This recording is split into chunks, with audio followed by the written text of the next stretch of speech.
ऐसा किया गया और हमारे पास उसका रिकॉर्डिंग भी है। बिहार में बाढ़ से करीब 90 लाख लोग प्रभावित हैं। सरकारी आंकड़ों के मुताबिक 130 लोगों की जिंदगी इस साल के बाढ़ ने छीन ली। सरकार की तरफ से बाढ़ प्रभावितों के लिए मुआवजा राशि और अनाज की घोषणा तो की गई है, लेकिन अभी भी हजारों लोग राहत की राह ताक रहे हैं।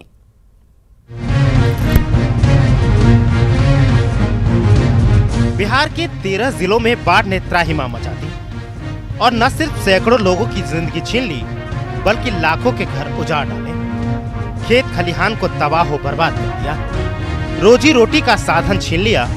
बाढ़ में मारे गए लोगों का जो सरकारी आंकड़ा है, उसमें सबसे ज्यादा सीतामढ़ी में 37 लोगों की मौत हुई, वहीं मधुबनी में 30, दरभंगा में 14, अररिया में 12, शिवहर में 10, पूर्णिया में 9, किशनगंज में 7, सुपौल में 4, मुजफ्फरपुर में 4 और सहरसा में 1 की मौत हुई।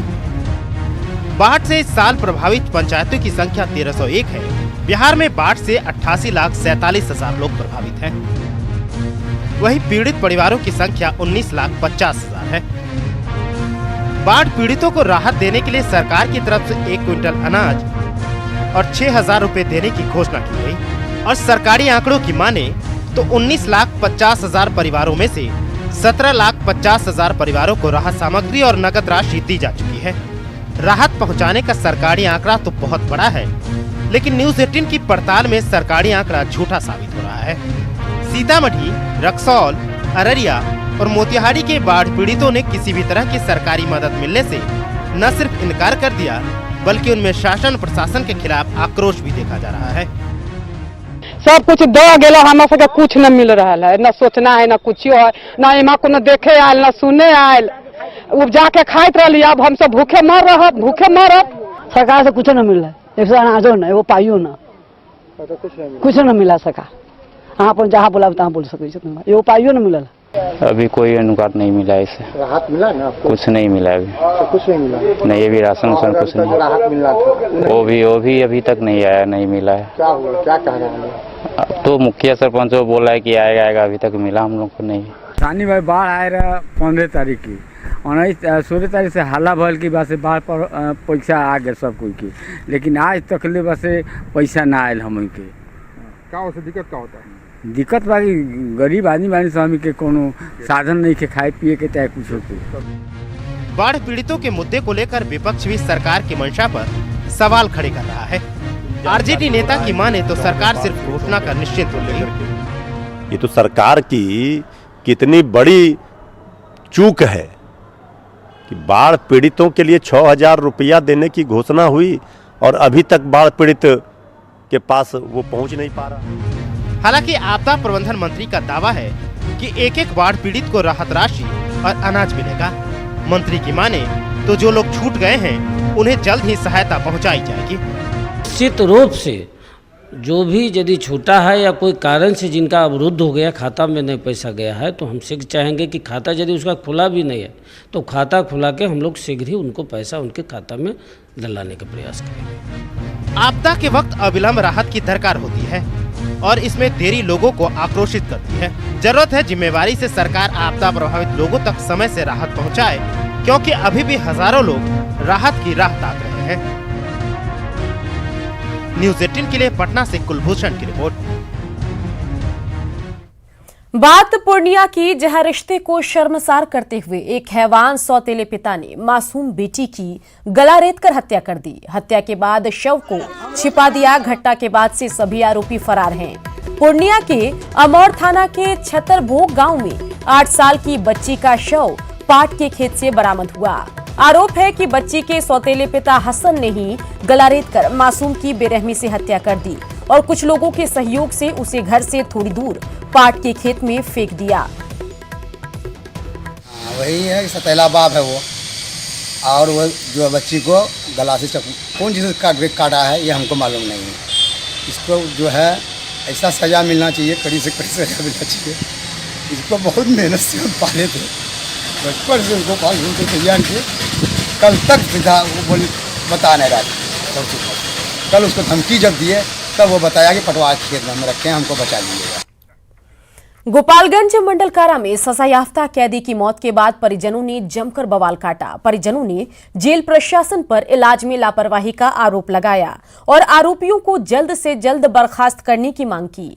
परिजनों का आरोप है कि बीमार होने के बाद जेल प्रशासन ने इलाज के लिए उन्हें अस्पताल में भर्ती नहीं करवाया और मौत होने पर डेड बॉडी को सदर अस्पताल में भेज दिया, जिसकी परिजनों को सूचना नहीं दी गई।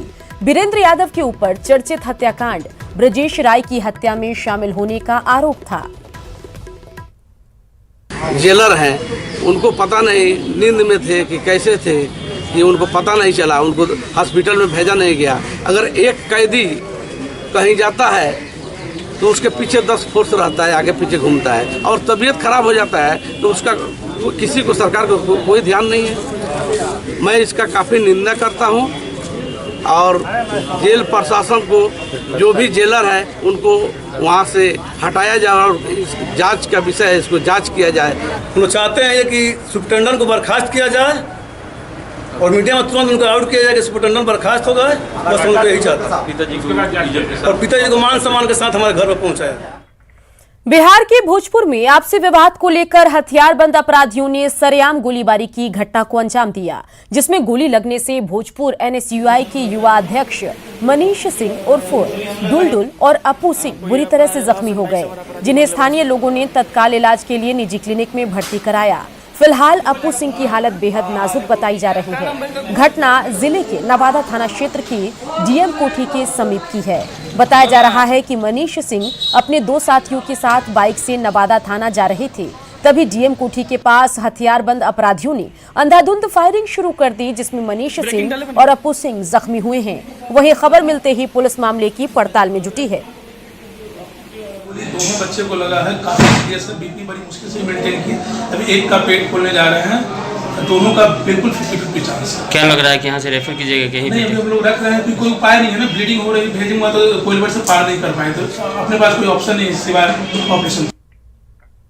बड़ी खबर मधुबनी से है, जहां चोरों ने मंत्री विनोद नारायण झा के घर में चोरी की वारदात को अंजाम दिया। घटना बेनीपट्टी थाना क्षेत्र के बेहटा गांव की है। यहां चोरों ने पीएचईडी मंत्री विनोद नारायण झा के घर में घुसकर काफी शातिराना अंदाज में हाथ साफ किया। घर के बाहर मेन गेट पर ताला लगा रहा, लेकिन चोरों ने अंदर के 3 कमरों का ताला काट दिया।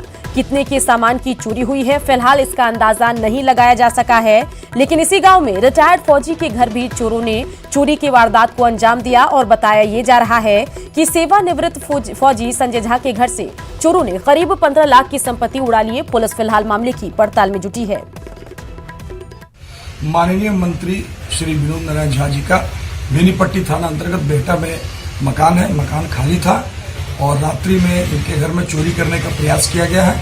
उसी समय बेनीपट्टी थाना की मोबाइल गाड़ी भी गई थी, इसीलिए चोरी नहीं हुआ है। माननीय मंत्री जी से बात भी की गई है, उन्होंने भी बताया कि किसी भी प्रकार का कोई सामान नहीं ले गया है, लेकिन मेन गेट का ताला को धक्का देकर तोड़ दिया था, कुछ अन्य घर का भी ताला को तोड़ दिया गया था। कटिहार में सेना से रिटायर्ड कर्नल महानगरों के चकाचौंध की दुनिया को छोड़ गांव में कृषि का कार्य कर रहे हैं। उदय शंकर आधुनिक तकनीक के जरिए खेती कर रहे हैं, साथ ही इलाके के लोगों को भी खेती की नई तकनीक से रूबरू करा रहे हैं। उदय शंकर के दोनों बेटे विदेश में नौकरी करते हैं, लेकिन वे अपना खुद का जीवन गांव में आम के बगीचे में बिता रहे हैं। साथ ही गौ पालन के जरिए ग्रामीण अर्थतंत्र को नई दिशा देने की कोशिश कर रहे हैं, जिसकी हर कोई सराहना कर रहा है। मैं अपने मिट्टी से जुड़ूं और अपने गांव के लिए कुछ करूं। इधर मैंने जब कृषि विभाग में कटिहार में संपर्क स्थापित किया तो मुझे पता चला कि 6000 हेक्टेयर में कटिहार जिले में आम की खेती होती है और आम की खेती के बारे में मैंने रिलायंस में बहुत कुछ जाना और सीखा था। तो मैंने सोचा कि जो भी चीज़ मैंने बाहर में सीखा है उसको अपने ज़िले में लेकर के आऊँ और इसी सोच को लेकर के मैं यहाँ आम की खेती में भी लगाऊँ। कर्नल साहब जब हमारे कार्यालय में 1 बार आए, 2 बार आए, हम लोगों ने उनको ट्रेनिंग के माध्यम से, और अभी वो एक आम का उनका बगीचा है, प्रूनिंग के माध्यम से उसका वो कटिंग किया है। उन्होंने कटिंग करके 50 बरस 60 बरस पुराने पौधे को वो नया जीवंत। आप न्यूज़ 18 सिर्फ 10 पैसे में